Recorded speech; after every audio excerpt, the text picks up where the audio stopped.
Slow down.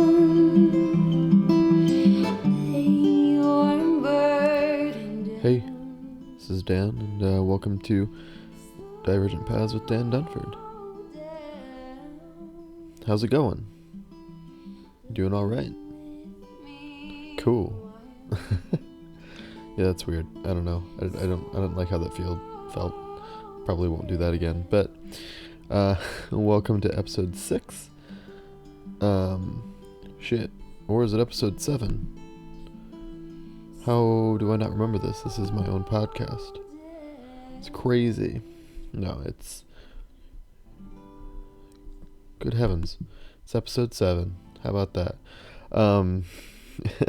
Thanks for listening. I appreciate it, in spite of my craziness. So this week is exciting for me. This is the first episode I'm doing as part of this partnership I'm doing with Dave Whitwell's Radical Brass series at Spectrum.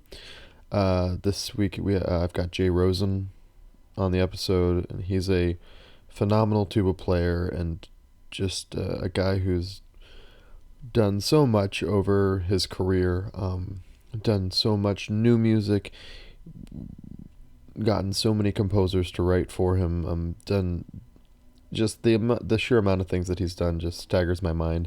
We only really scratched the surface of that in this episode, but even that small amount is something else.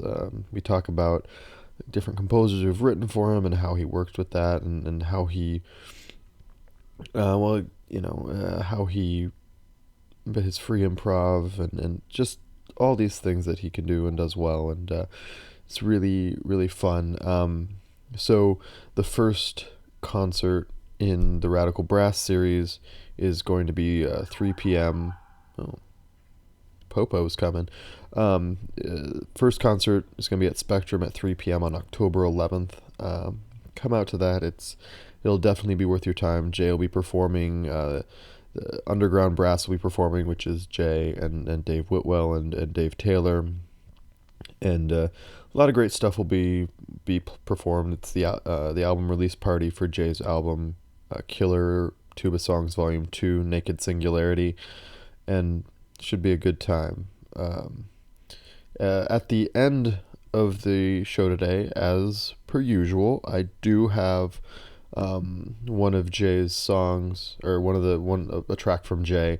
It's one of the tracks off of Killer Tuba Songs Volume 2. It's an arrangement of a Frank Zappa song, Peaches and Regalia, that Jay did, and he overdubbed all the tuba parts, and there's some kazoo playing and some other stuff. I mean, it's it's quite a song, so I hope you enjoyed that. So what else? Had a fun time. This is obviously going up Monday.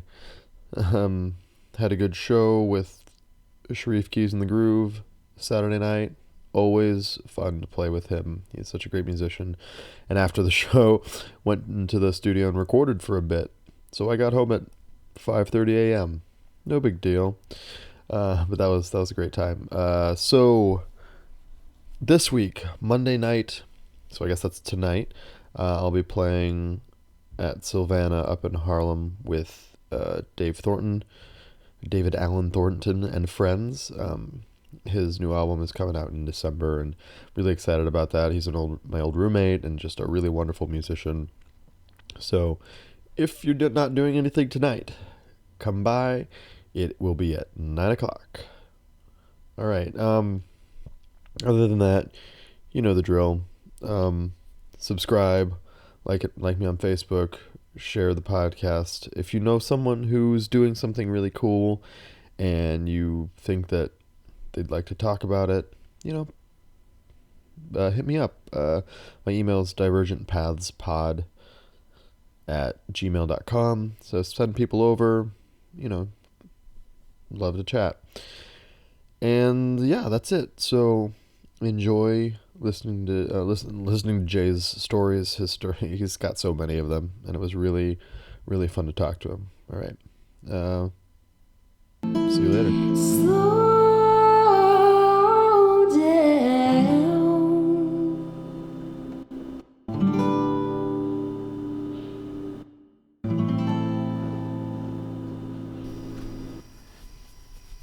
All right.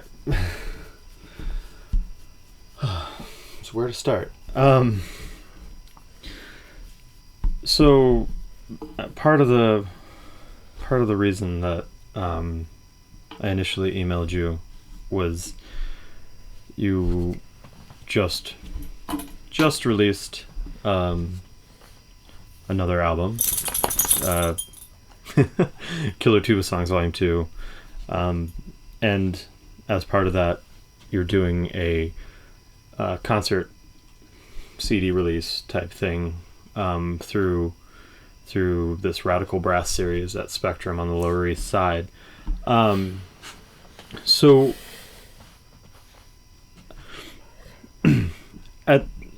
my question is, because at this, you've been a respected tuba player for the past, let's say, 35 years. New York. You were in Texas for a while. You've played with so many groups and done so many projects on your own. I would just I'm 26 and I'm just kind of starting my musical journey, and I was just curious as to why you continue to work on all of these things. I mean, you could probably just coast, but you're still coming into the city on a Friday night to do a brass trio concert in a little space in Brooklyn. And I was just curious, why keep doing it like that? Well, yeah, whether I could coast or not is debatable. I'm not the busiest tuba player in town, so that's why I do these projects to do music that really interests me. And it wasn't when I was young, I got committed to new music, whereas in college I played a piece with the composer for the first time, and I was hooked from then on and started asking composers to write pieces for me, and et cetera, that kind of snowballs through the years. And all during that time, of course, my training is conservatory training from the Yale School of Music and other places. And so I can do, any gig that falls my way, but this is New York, there's a million tuba players. And I'm not the first one on anyone's mind when they call. I do play sometimes in an orchestra, sometimes in a band. But I've been doing mostly improvisation the last years since I've been here. We've been here about 15 years now, in the metropolitan area. So, as for why I do my own things, it's my own projects. It's the music. This is music I think should be heard. Everything that I record is something that's really dear to me, especially on this latest CD, which is called Naked Singularity, Killer Tuba Songs Volume 2. And it should have really been named a musical diary, because it has things from my whole career, pieces from my whole career. A piece written for me by Virgil Thomson, which happened in the 80s. And that hasn't been recorded until now? No, it's my piece. It's called J. Rozen, Prelude and Fugue, right? Or Portrait and Fugue. So I went down to. He was living in the Chelsea Hotel, and but the reason I got to know him, I was at Yale, and my work study was at the music library. So I got to know him, and I was working. Eventually, I was the archivist on his collection, his music and manuscripts and correspondence, which was fascinating. So I asked him, I said, what would it take to get a tuba piece from you? And he and actually this correspondence is in a book. I can't remember who did it. But it's in the correspondence book of Virgil Thomson. And so he said essentially, I'll take what I can get. Essentially what he said. I'll take what the traffic can bear. I remember. So since I was working at Yale, I got them. I asked the Yale Music Library if they would sponsor a commission. So we sent out a letter to tuba players all over the U.S. and Canada, asking for donations. And I said, anybody who gives $50 or more will get a signed photocopy of the piece by Virgil. Okay. So, I mean, and it was just an idea. And these tuba players probably wouldn't get the chance to grab something like that all that often. Yeah, so I just so happened I got to know Virgil a little bit, and he agreed, and my boss agreed, and so it worked out. We made a little money, but it was Virgil's idea to make it my portrait. He's famous for his musical portraits, like Picasso would do a portrait, or Gertrude Stein, actually his good friend, was doing literary portraits. So he did these musical portraits of Gertrude Stein, of Picasso, of Copland, so it's a pretty illustrious company, to be asked to do it. So I said, well, maybe these people won't like to give money towards my portrait, So, but nobody complained about it. And you don't really tell Virgil, especially at that time, you don't really tell Virgil what to do. It's his idea to do my portrait, so that's what it's going to be, So, so I went to the Chelsea and sat across the table from him like we were doing. He had a bigger table. He had a big thing of pencils and manuscript paper, and for 2.5 hours he wrote the portrait. And I just read a book, And we didn't talk, we didn't do anything. He composed the piece. And then a few weeks later, he wanted to do a companion piece, and he did the fugue, a nice little fugue. So it was a nice. The portrait is what everybody got, because the fugue came like just a few days before I was to premiere it. We premiered it in Columbia, Missouri. He was at a conference. He was the guest. And again, I made a few phone calls, and by that time I was down at North Texas State, and I got one of the faculty members who was going to be at this conference. I said, "Would you play this with me?" And so we did it. It's a short piece, and but I thought for this, no one who's going to play it. If I mean, it is published and all that, and I did the introduction and all that, but who's going to record it if I don't? So I figured it's time really to get it on tape. So that's why I opened the CD with that. Yeah. I recently, within the last, I guess, year and a half or so, performed a piece by Virgil Thomson, like one of his larger works, and I was just I was kind of blown away by it. I mean, I really enjoyable, really listenable, and I was kind of taken aback by some of my fellow musicians who were kind of complaining about it. It was just, I mean, I know Virgil's great, I found it very enjoyable to learn and play, and perhaps more well known he was more well known as a music critic, because he was with the Herald Tribune for 14 years, and very, very open to new avant-garde. He was a big champion of John Cage, even though his music was much more conservative. So, but his music, I mean, he was the first composer to win a Pulitzer Prize for a film score with the River, I think it was, Para Lawrence. Right. And I arranged The Plow That Broke the Plains for brass quintet. That's published by Schirmer. It's very doable music by a lot of people. It is very nice, but it is odd in many ways too. It's really unique. But I mean, I kind of latched onto it because it was, sometimes things from that time period are a little less accessible. Mid-20th century?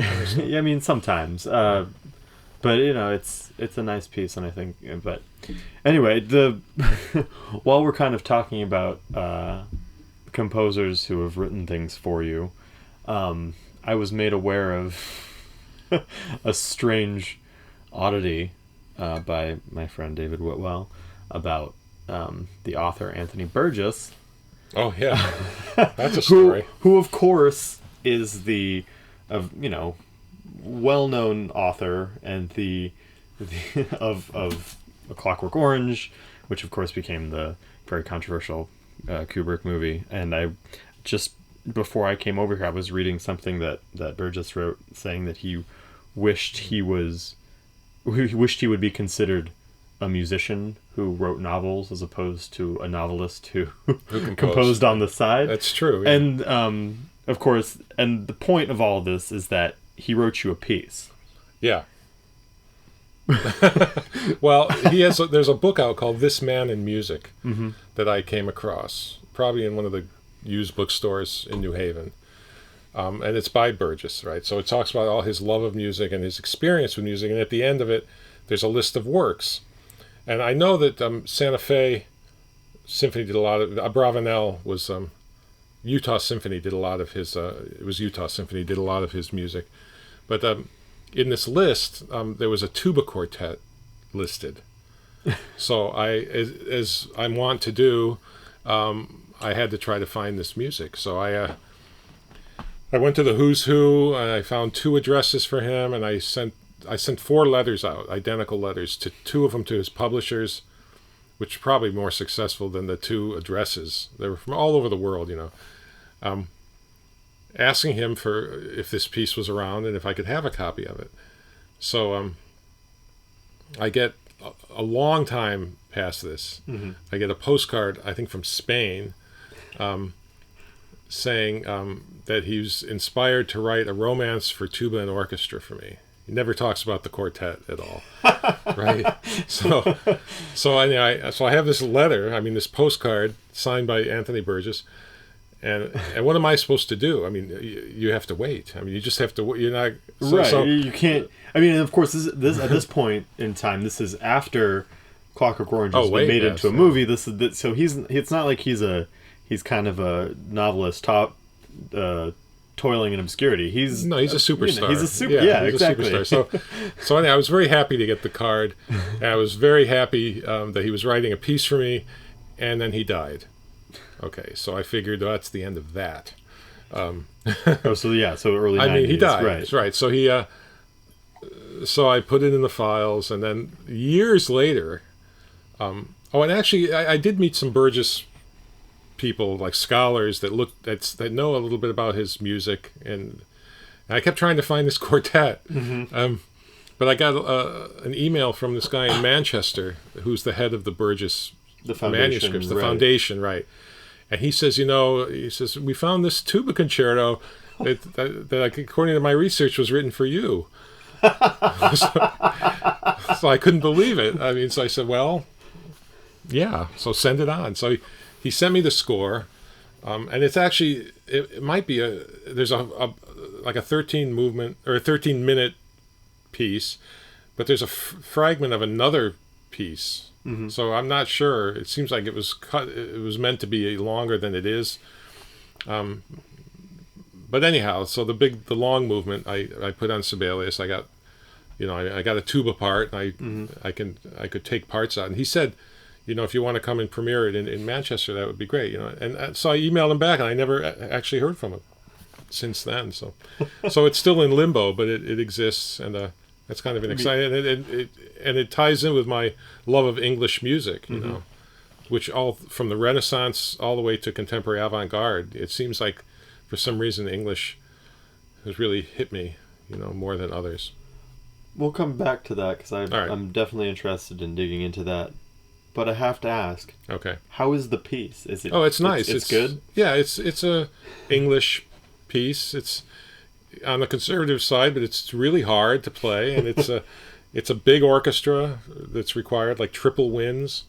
Instead for a of 13-minute piece. Well, it's one movement. Oh, okay. 13 minutes is a nice length for a concerto. If you're not going to get 3 movements, Mm-hmm.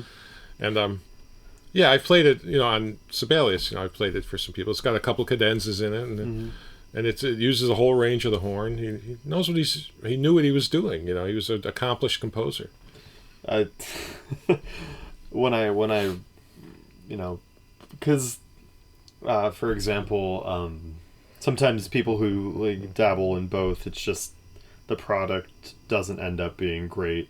Right. Glenn Gould, of course, renowned Bach performer, he composed some as well, and I have some of these recordings on CD, and I remember listening to it and being underwhelmed. Okay. I mean, I've never heard that. It's so there's some funny stuff and some interesting stuff, but it was more of a. I mean, I see that you put all of your life into playing, the fugues and the Goldberg variations like no one else has ever done. Right. That's a really great story. Yours, not mine. Well, yours is fantastic. So let's kind of take it back into more of your roots as a musician. Like, I mean, where are you from? I'm from Binghamton, New York, so upstate, about 3.5 hours. Oh, that's It's a big university there now, but it was a small university when I was there. That's a nice area of New York to drive through. Yeah, and then I knew I wanted to go into music, but my brother was a music ed major at Ithaca College, which is 1 hour away, and I didn't want to follow him, and I started looking at all these different schools and all these different things to go into, all these like liberal arts schools, and I really wanted to be a musician, but it didn't really occur to me to try Eastman or any of the conservatories. I just didn't think maybe that it was for me. I wasn't sure really what I wanted to do. I just wanted to study music. Mm-hmm. So I ended up going to Ithaca for 4 years, and I got a bachelor's of music education, knowing that I was never going to be a band director. Right. And that's kind of the pipeline for a lot of smaller universities with strong music ed programs. It's, for band directors. So while the tuba teacher there was not very strong, I ended up, those years, when I was in high school and college, those are when you're young and you get better fast, Right. That's when you're really developing. So I didn't feel I was really practicing a whole lot, but I was, obviously. So I got good, as they say, and that's when we got into new music a little bit, and Mm-hmm. at Ithaca, right? So your brother was a musician. He was music ed major. He was 2 years ahead of me. Were your parents musicians, or No. it was just? No, there was nothing about that in our house at all. There was music, records and stuff, but Mm-hmm. nothing like I hear a lot of these musicians say, oh yeah, my dad played the banjo and my mother sang opera and all this. It wasn't like that. Yeah. But I did decide. I got very serious. I almost left Ithaca before my final year, which Mm-hmm. would have been stupid. But I was going up to Eastman and studying with Cherry Beauregard that whole last year, kind of on the sly. My teacher, didn't tell my teacher I was doing that. That's like a 3-hour drive. Yeah, it's a hike. So I was going up there twice a month or so, and for these long, great lessons, and much more conservatory oriented then. Well, It was performance. How to play perfectly what's on the page. That's Eastman. That's Eastman. For not saying there's anything necessarily wrong with that. Yeah, so that's when I was accepted to Eastman too.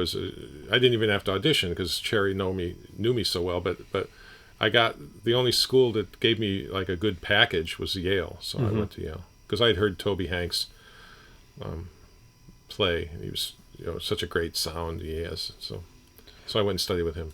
So what? This might be an obvious question, but what kind of sparked your interest in new music? Obviously, there's not a whole lot written for tuba. Well, there's some, yeah. There's something a lot more now than there used to be.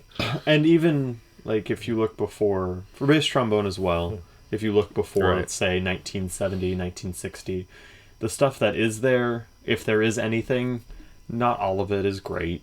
It's just kind of there. Well, not all music is great. Yeah, That's like they say, yeah. If there's a limited amount, everyone kind of performs the same 3 or 4 pieces because that's what there is and it's been established. Right, and when it's in the catalog of the high school, NISMA catalog and all that, New York State School of Music Association, you only have a certain number of pieces to choose from to play when you're in high school, Right. So anyhow, but I had done 2 years at Ithaca, and I played this. I don't remember exactly the time, but I played this really hard sonata by Hartley, which is a great piece, by the way, for tuba and piano. And I said, I just want to play something easy and tuneful now. I played this really hard piece. I really enjoyed working on it, but I want to play something easy, not so easy, but just tuneful. So I picked the Frackenpole concertino. It's actually for tuba and strings, but there's obviously always a version for tuba and piano. And we have a lot of these little regional festivals, So I went to one, and he taught at Fredonia, I believe. There was Potsdam, Fredonia, and Ithaca. They were the three big music ed schools. And then Eastman also was part of that, as in the performance part. But and we all used to see each other, these players, at these things. So we were at Fredonia, and it turns out that Frackenpo was going to play this piece with me, right? Now he wrote the piece, and we had a rehearsal. It's a beautiful piece, It's not really simple, but it's beautiful to listen to. And he knew, there's a hold there. Oh, we'll hold it this many beats. He knew exactly how to do it very quick. It was very efficient.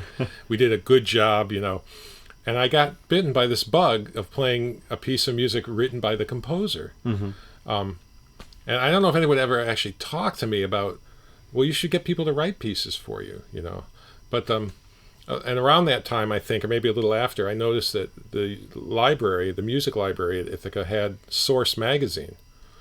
I don't know if you know what that is. I don't. It's just an amazing magazine. It came out by 13 issues, rectangular. I can show it to you later. Very avant-garde, avant-garde. And that was the first time I actually saw anything by Anthony Braxton that he wrote.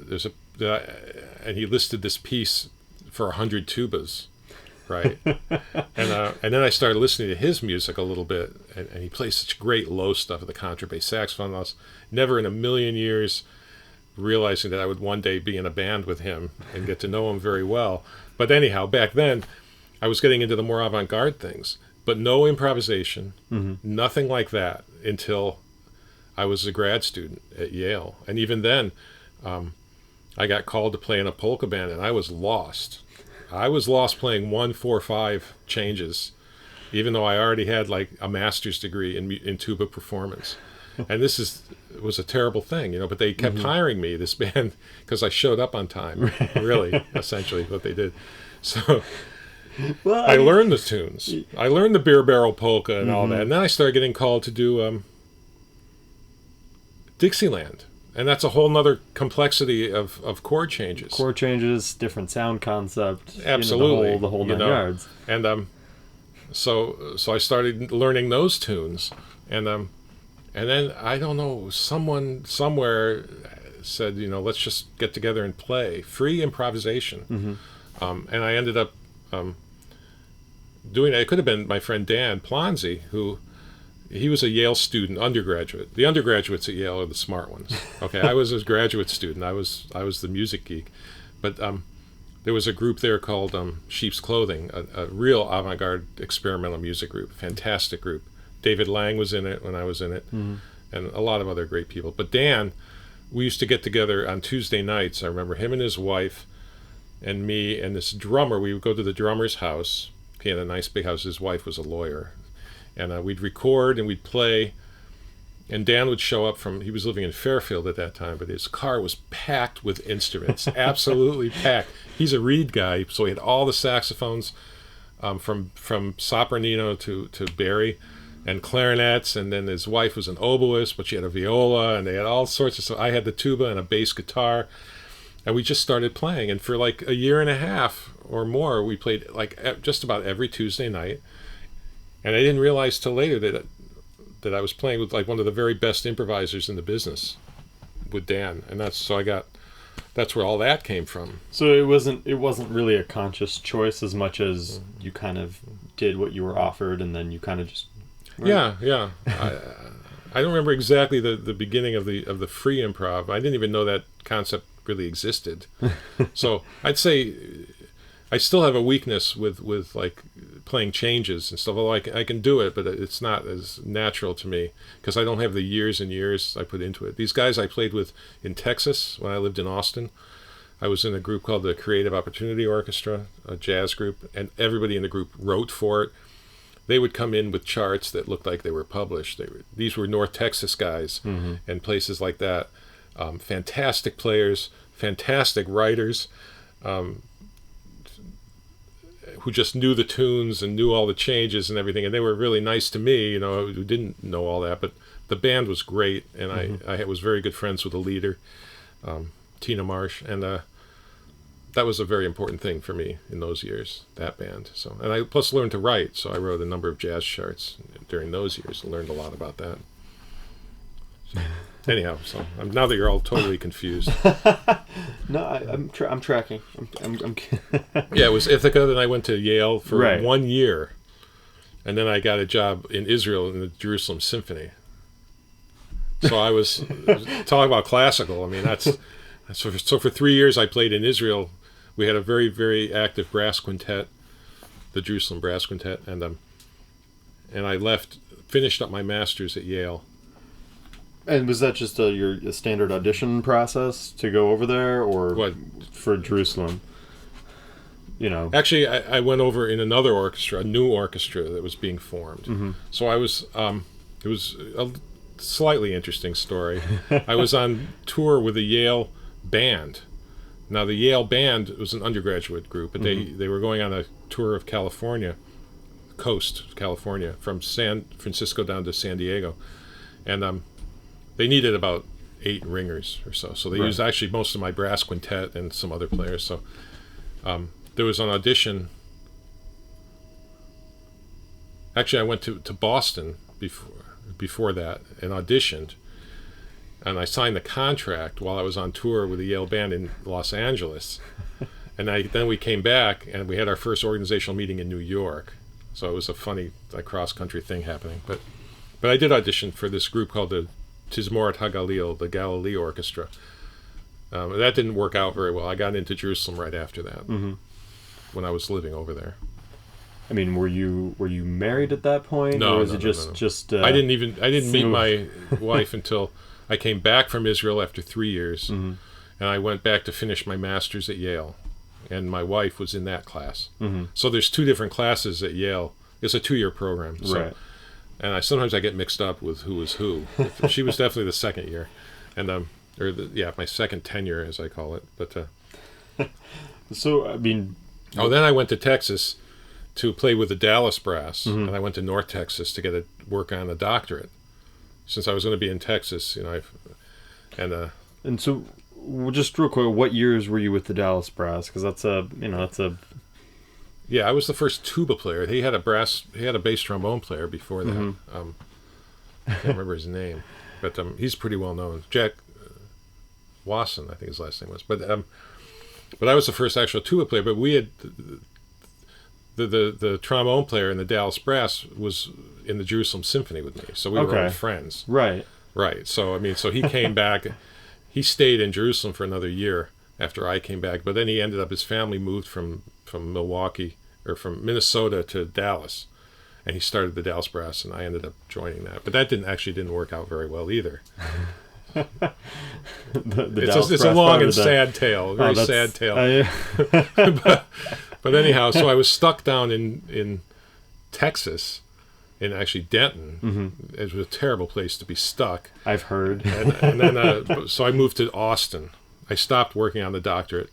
I was very close to finishing it, but I never did finish it. So I moved to Austin, joined the Creative Opportunity Orchestra, got teaching jobs and playing, and Austin was a great place to be. It's kind of like the non-southern part of, the more... Yeah, it's very liberal. Yeah, the East Coast part of Texas, if you will. It's a very cool place. And then after a few years of that, I was married by then, and my wife and I, we decided that it'd probably be better just to get to a more active place. Because while the Creative Opportunity Orchestra was great, they were limited. I didn't really make much money with them and all that. Right. So we looked at both coasts, and my wife she's a musician, but she's also a librarian, so she got a job on Long Island, so we moved here. That was in '99, and we've been here ever since. So now you know my whole life story.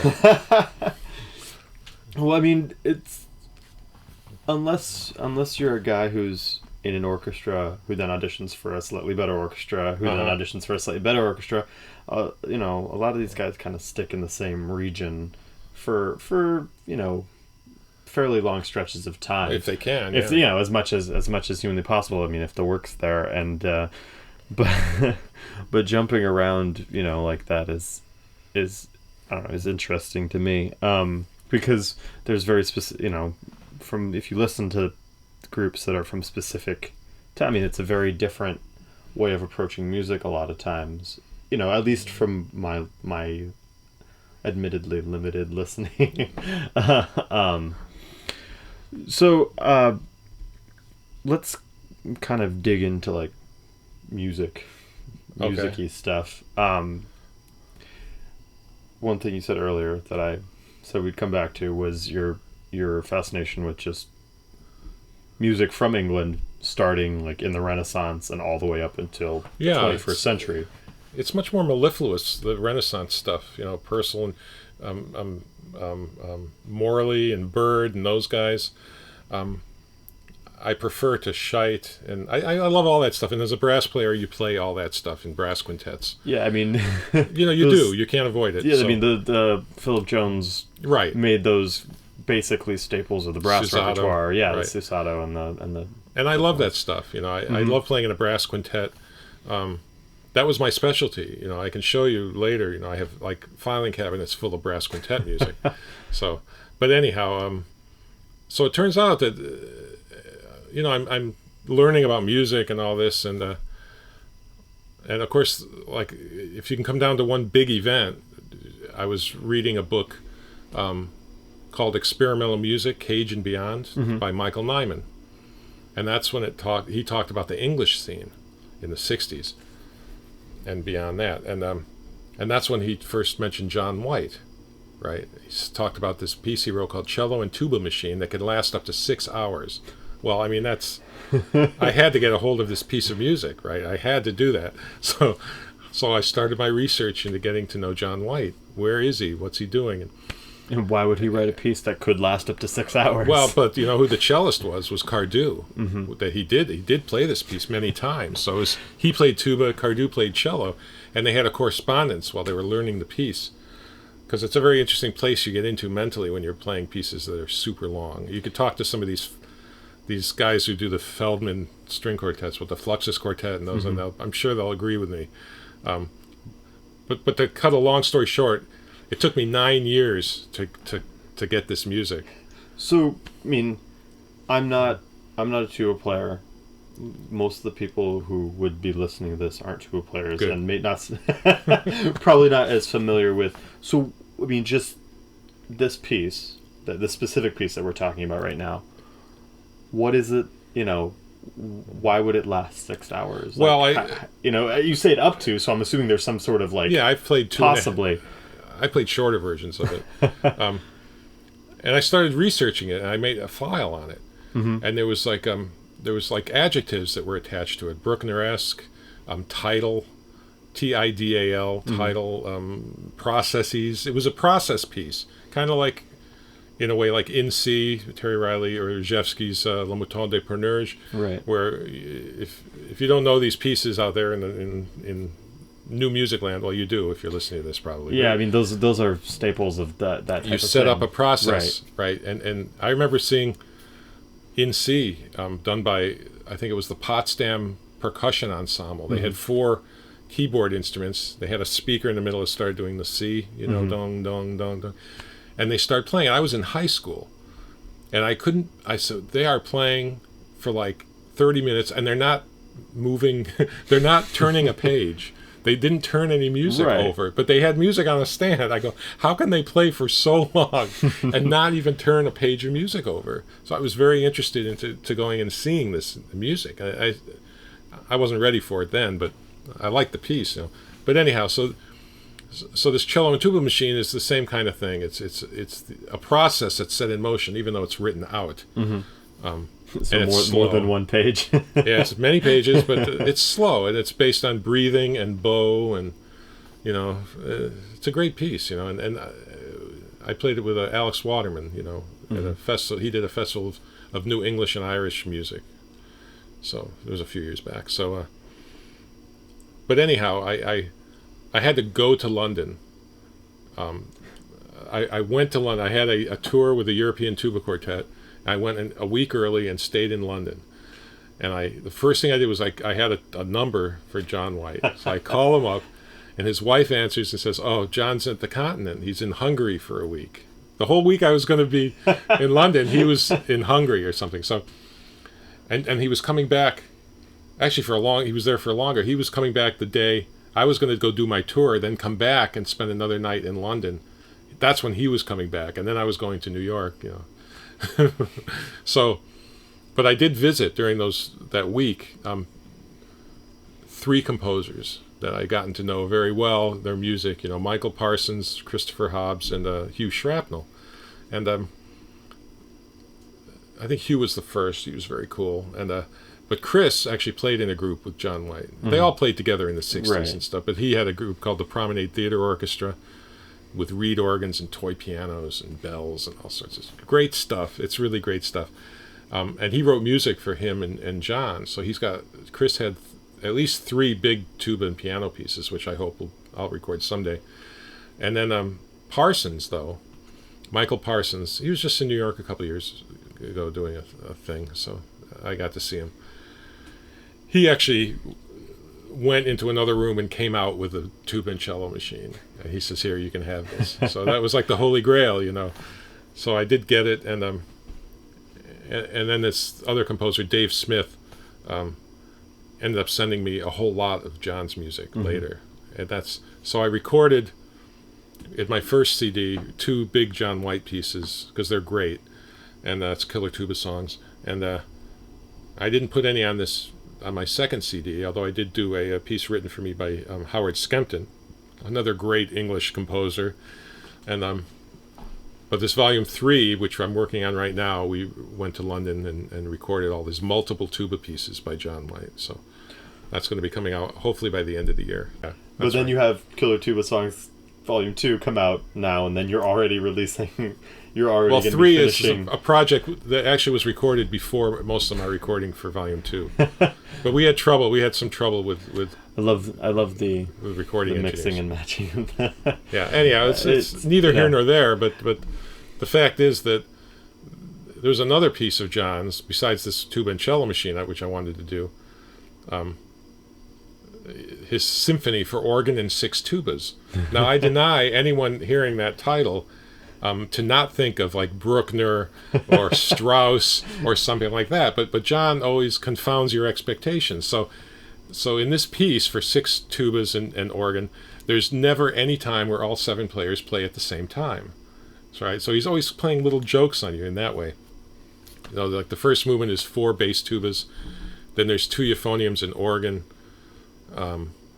Then there's the 4 bass tubas again. Then there's an organ solo, and then the 6 tubas, but no organ, right? So there's never any place where we're all together, and it's a lovely piece. So that'll be the cornerstone of the CD. So because you're frequently working on pieces that are outside of what you would normally expect, sometimes like. I mean, you've already spoken about doing free improv and some of these other pieces that you can't work on necessarily in a traditional way. So, like, I'll just go with the free improv thing for a second. All right. Like, I know, and you play, one of the things you currently do is this underground brass thing with my former teacher, David Whitwell, who was also the first episode of so, and you guys, the 3 of you, free improv with various noisemakers and effect playing and all sorts. When we initially scheduled this interview, right. We were working around a rehearsal for the 3 of you. And then, it didn't work out. Things got moved around, so we rescheduled. But my question is like, you're rehearsing for 2 hours. What is it that you're rehearsing? Well, we have a lot of written music. Okay. Yeah, we have a lot of written pieces. Like Dave, it's 2 Daves, right? So Dave Whitwell, he had. I just start referring to them as just the Daves. Right, the Daves. But Dave Whitwell had a friend of his but transcribed the Poulenc Trio. Right. So we were working on that. That's you're one of your typical brass trios, but not generally performed by trombone and tuba. Right. So we had it like in 3 different keys. Mm-hmm. He did it, and so we spent a lot of time playing all the three of them and figuring out which one sounded best for us, because I'm still adjusting to playing with Dave Taylor. Now, Dave Taylor essentially is the same as I am, range-wise. He's just got a trombone timbre. He plays so low. Well, I mean, it's not like two trombones and tuba. It's like tenor trombone and two low instruments, one being a tuba, one being a bass trombone. I mean, there's a number of composers who started writing as low as they did for bass trombone because of him showing that they could, they could do that. Too bad for everybody else. Thanks, Dave. Appreciate it.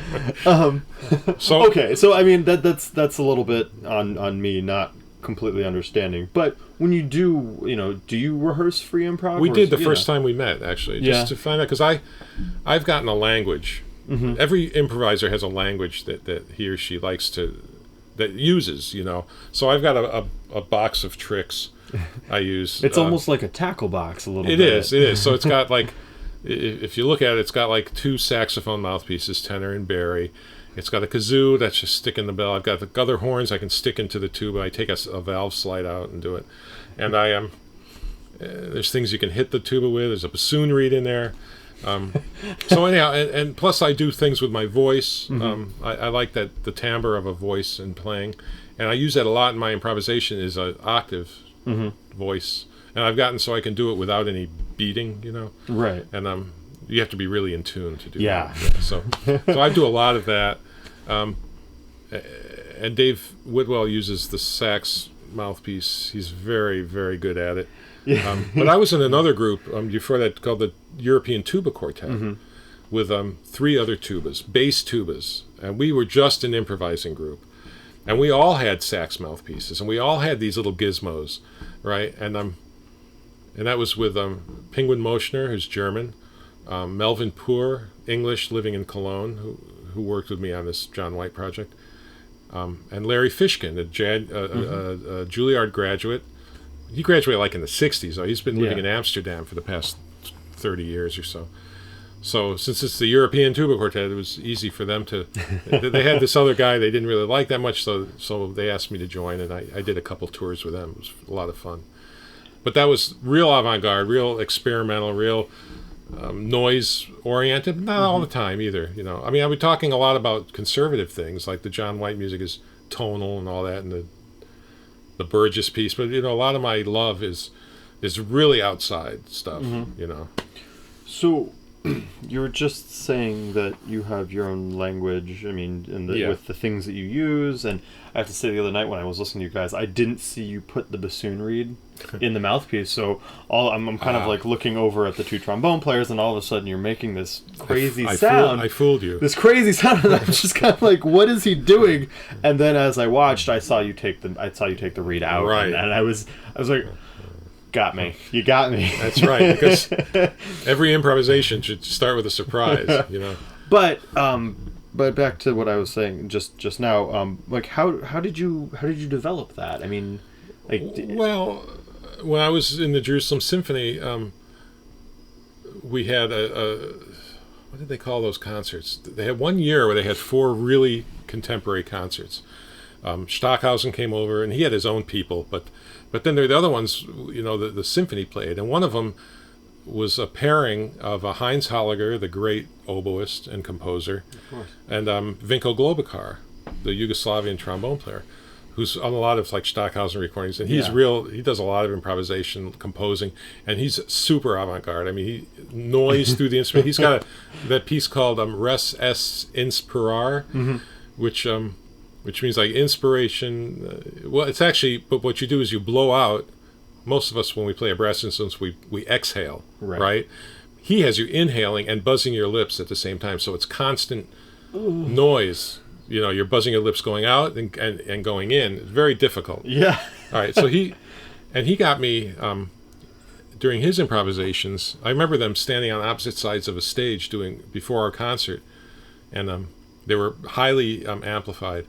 And Heinz Holliger had an English horn, and he started playing, buzzing into the little hole. He didn't have a reed in it. So he was sounding like the brass instrument, whereas Vinko Globokar had like an oboe reed in his trombone, and he was the woodwind, right? They reversed roles. Okay. And I'm thinking, that is like so cool. and they were fantastic. And so I I saw his bag of tricks, and he had saxophone reeds and stuff like that. So I started looking for stuff like that at that time.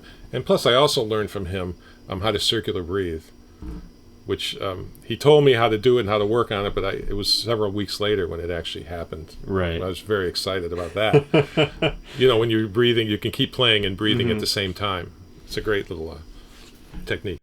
So Globocar was a big hero of mine, and he I met him several times during my life, and each time was kind of monumental because he came to a roulette and did a solo concert. No, he came to Yale. This is years later, and he did a solo concert, and we went out to eat afterwards because all these trombone players, they came and they shook his hand, and I just assumed they would all hang out, and everybody left. It was just me and my girlfriend then, who's my wife now. And I said, well, are you hungry? He says, yeah. He goes, I'm starving. So the three of us went out to eat. And we're starting, and he's talking about Stockhausen. And Stockhausen was writing these pieces called In Freundschaft, right? In friendship. And I said, well, does he have a tuba version? He goes, no, but you could do a tuba version. He says, why don't you write to him and get a copy? I think he did it for trombone first, or maybe clarinet, because his girlfriend was a clarinet player. I says, yeah, I'm going to write to Stockhausen. He's going to send me a piece, right? And he says, sure, he absolutely will. So I wrote to him. I said, I just had dinner with Vinko Globocar. 2 weeks later, I get the trombone version in the mail, signed by Stockhausen, right? So, and since then, he did do a tuba version. But then the third time was at Roulette, West Broadway, before it moved to Brooklyn. And he did another great recital. And that's where I met a composer. I met Arthur Campella there, and two other brass players, a horn player and a trombone player. I can't remember their names because they moved away so long ago. And they're like European. But we ended up doing a Xenakis piece, the three of us, and just so happened. And Arthur's got a big piece on my new CD called Naked Singularity, which is based on my improvisations. So you can get to hear all that weird stuff. Excuse me. So a lot of this, all these pieces and these techniques and these avant-garde type of things that we're talking about, these came to prominence in the mid 20th century with these guys Berio and Xenakis and Stockhausen, of course, and these are kind of the titans, some of the titans of this specific style. Right. Now as we've kind of moved on, in years into the 21st century, a lot of people are still performing those pieces in some schools have like new music program, right. The new music program at the school, and they're still performing. The new music that they're performing is still the 60s, 70s, 80s vintage You stuff. say we've moved on into the 21st century. Have we moved on? I'm saying we've like the years have passed. Right. Whether the we've music, gotten older. Everyone's gotten older.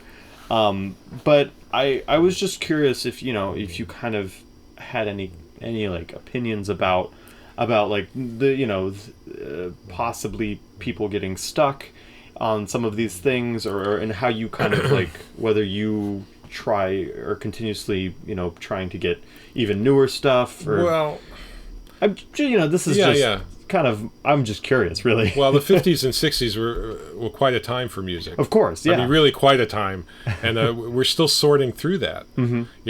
Cage, very important to me. Right. The fact that he gave one permission to do these things, and I love the fact that his music, like I've got a CD, I make lists of pieces, and I plan out CDs. And it doesn't mean they're all going to be made and stuff like that, but I like to do that. I like to make my lists.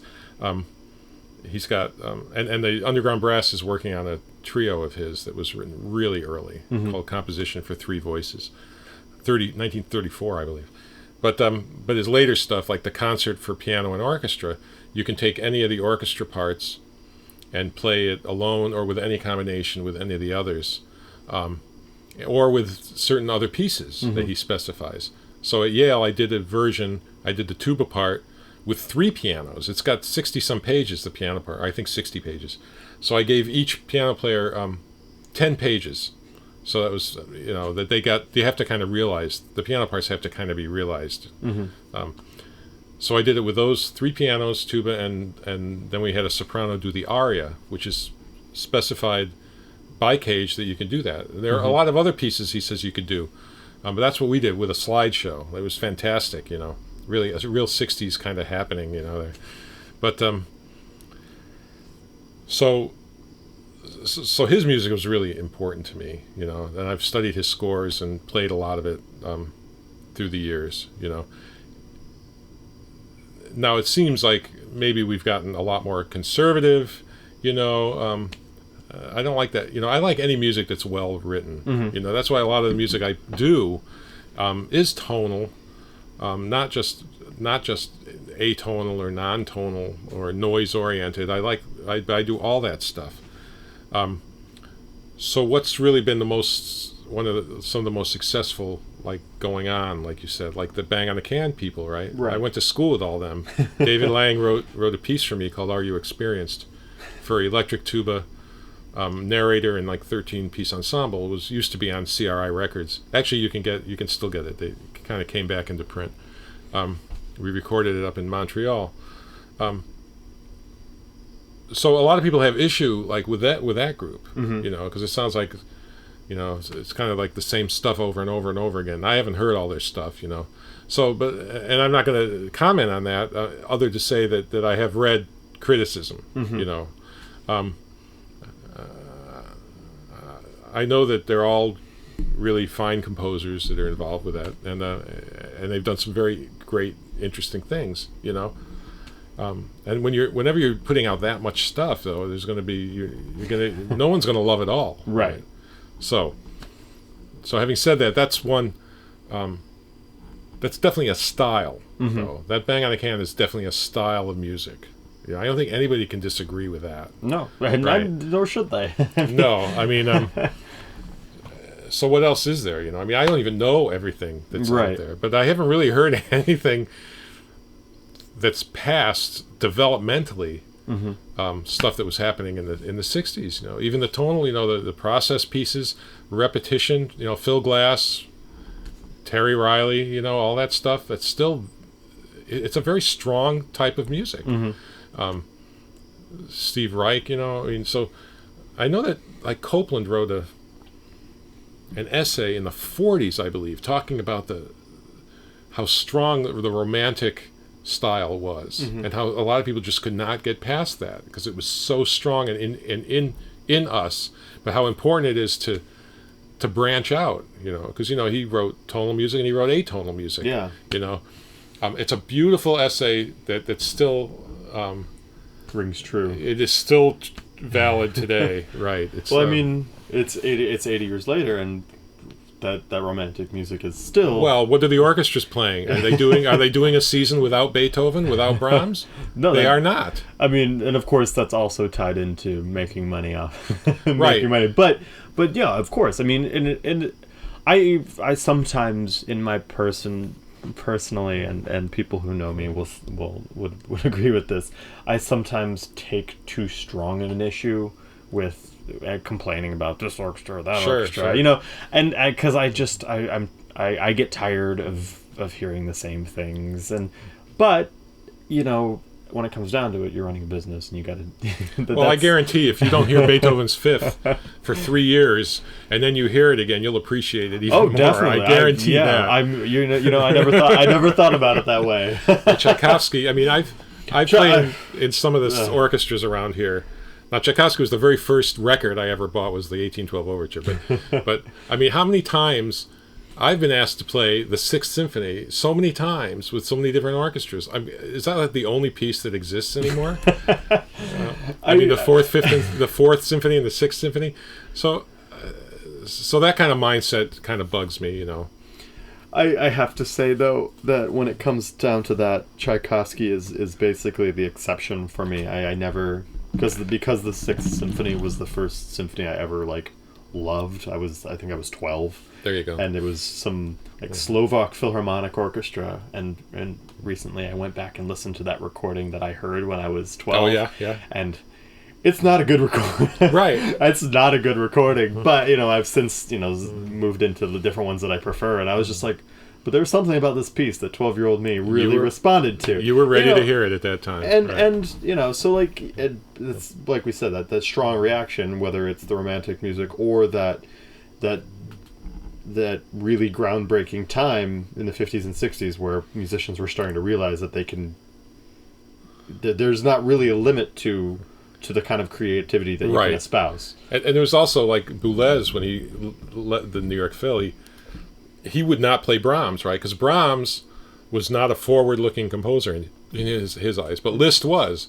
So come on now, you're putting Liszt over Brahms. I mean, come on, Pierre. It's no contest as far as I'm concerned. I mean, I remember doing a run out. If we're talking about like writing well for orchestra, I'm just talking about we did one of his piano concertos, Liszt. I remember I had to drive.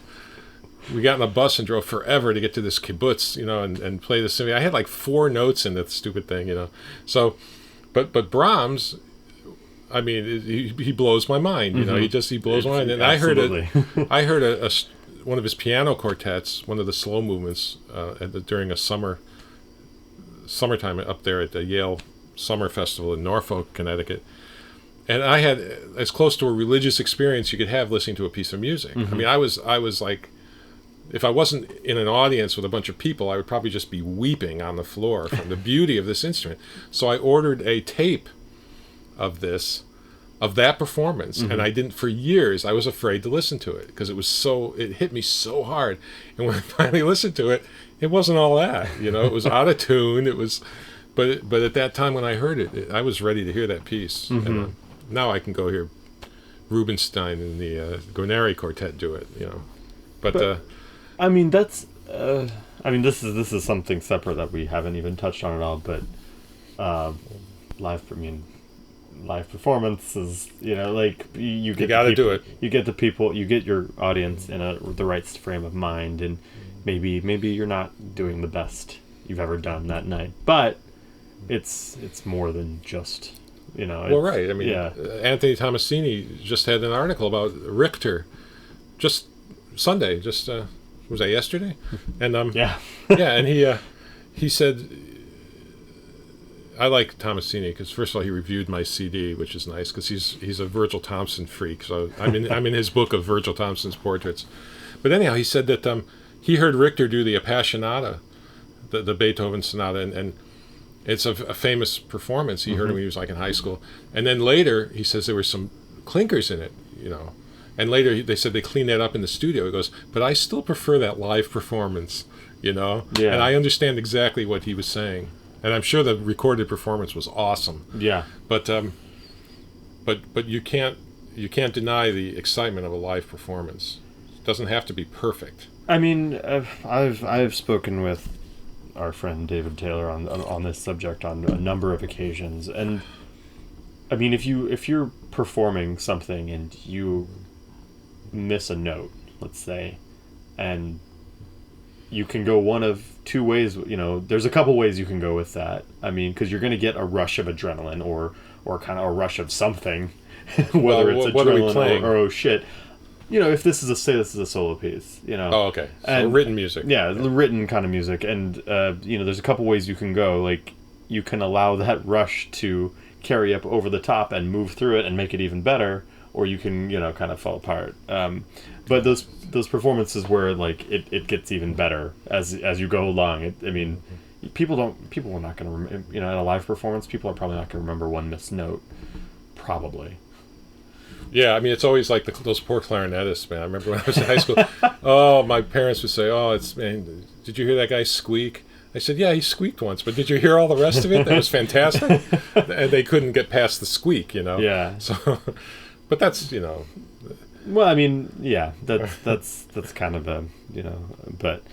But the power of a live performance. I mean, I've had my daughter, she's 20 now, but she started listening to some of Braxton's concerts when she was 10. And I remember she liked the energy of some of that stuff we were playing, and it was not easy listening. Mm-hmm. It was not easy listening, I'll tell you. And she dug it. She tuned right into the energy of what we were doing on stage. You know, his ghost trance music, a lot of improvisation, a lot of cueing around the stage, everybody cueing each other, everybody accepting cues, everybody throwing cues. It's really exciting music to participate in. Mm-hmm. And she got right into it. She couldn't verbalize it, of course, but she liked it. And then we did a piece of his that was notated for 7 trumpets. She didn't like that one as much. She just didn't. There was no improvisation in that, mm-hmm. really. She didn't get the energy from it.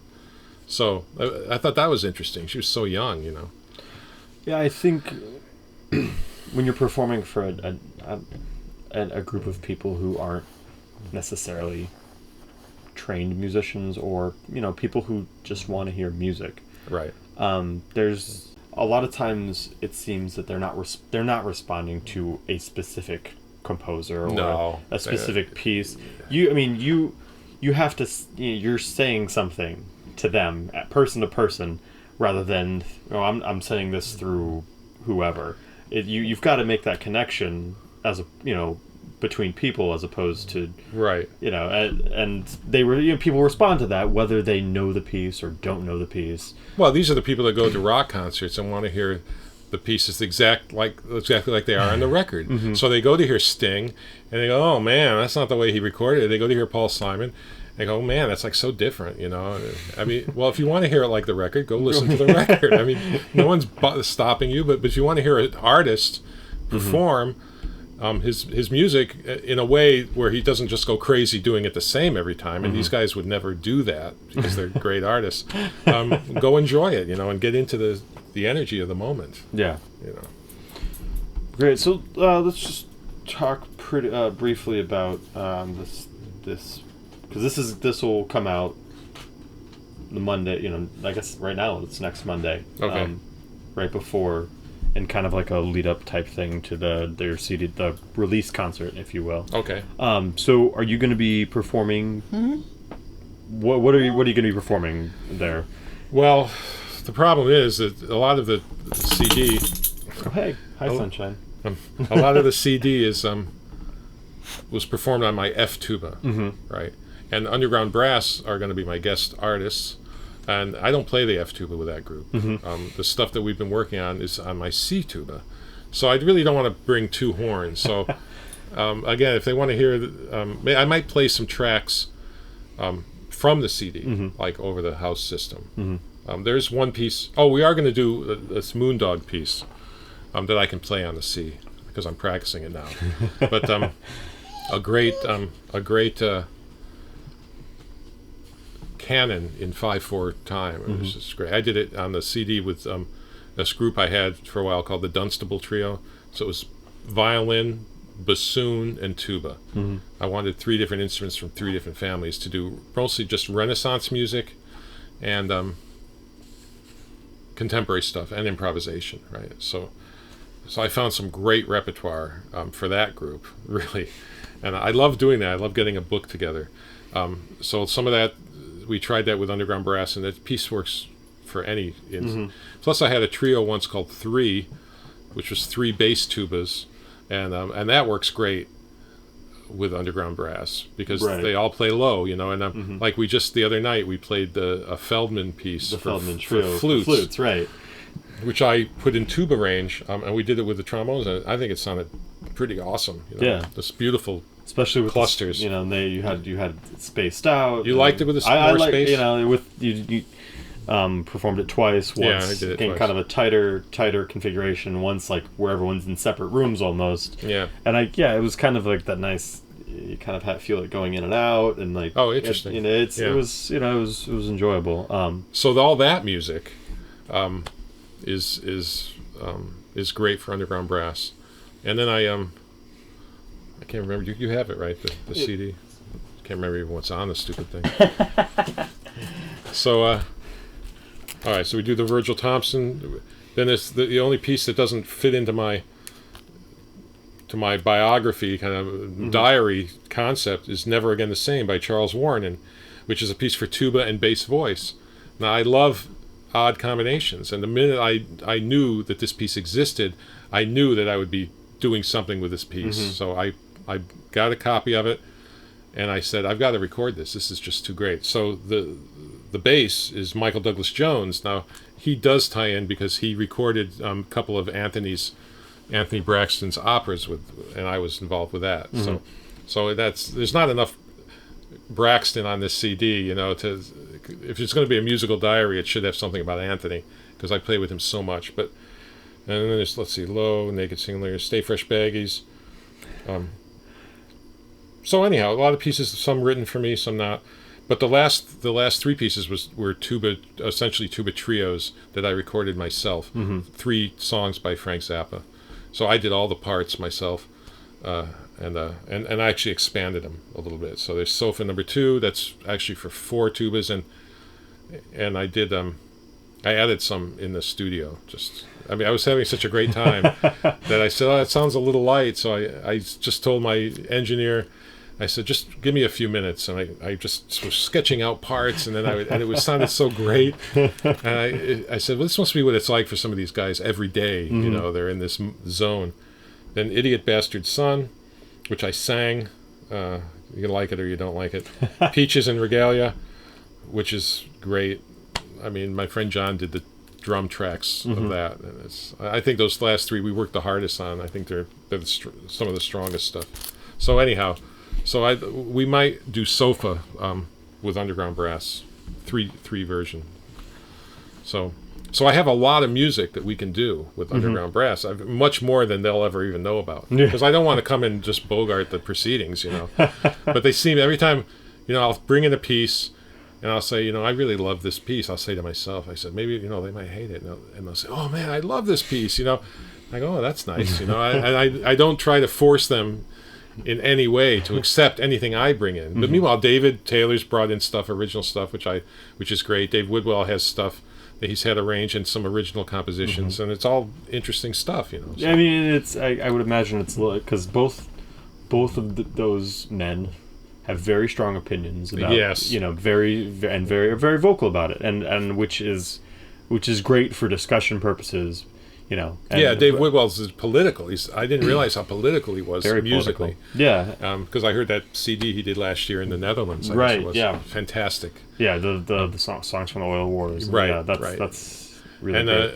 And Dave Taylor, well, he's participated in all that stuff, and he loves to sing, and you know, so.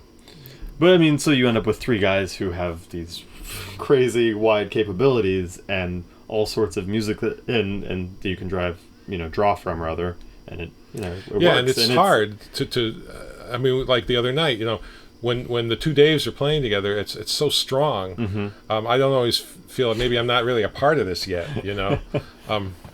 So I don't know. I mean, when you were in the audience, I don't know. I very much enjoyed it. Yeah, well, see, I enjoy listening to those guys. So sometimes I'd be happy just not to play, but that's not really what I was hired for. So we're trying to make a 3-voice experience out of it, not just a 2-voice thing. But they are a lot of experience together and very, very good. They really sound great together. Yeah. So, Naked Singularity, Killer Tuba Songs, Volume 2. Composer's Concordance. The release concert is October 11th. Right, it's Spectrum. 3 p.m. 3 o'clock in the afternoon, Lower East Side, and I mean, I'm going to be there. Good. So well, that's one. So I'm sure there will be. I hope there's some people there. Yeah, I mean, I'm still not sure, like I say, what I'm going to do, but I will be a lot of improvisation and. Great. You know. Well, Jay, thank you so much for sitting down with me. This was this was really great. Very enjoyable for me in particular. Thank you.